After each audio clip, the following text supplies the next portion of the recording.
CP Shanmugam, Hindu இளைஞர் முன்னணி HOF-னுடைய மாநில ஒருங்கிணைப்பாளர்.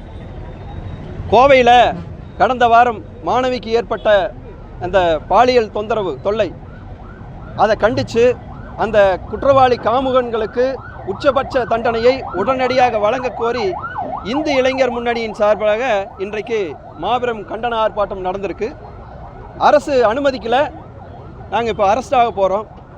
இந்த நேற்றைக்கு பார்த்தீங்கன்னா NCRP தேசிய குற்ற ஆவண அமைப்பு காப்பகம் அவங்க ஒரு புள்ளி விவரம் வெளியிட்டிருக்கிறாங்க.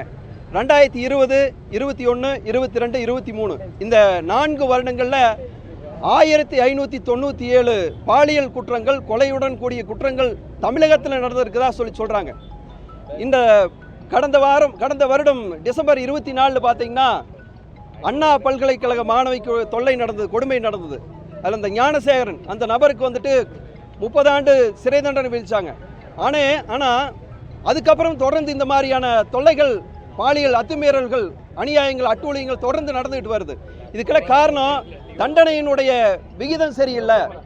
அந்த ஞானசேகரனை வந்துட்டு அரசியல்வாதிகள் சில பேர் காப்பாற்றினதனுடைய விளைவு என்னாச்சுன்னா, இன்றைக்கு கோயம்புத்தூரில் இப்படி மாணவியை வந்துட்டு 3 பேர் காமுகன்கள் சேர்ந்து சிதைச்சிருக்கிறாங்க.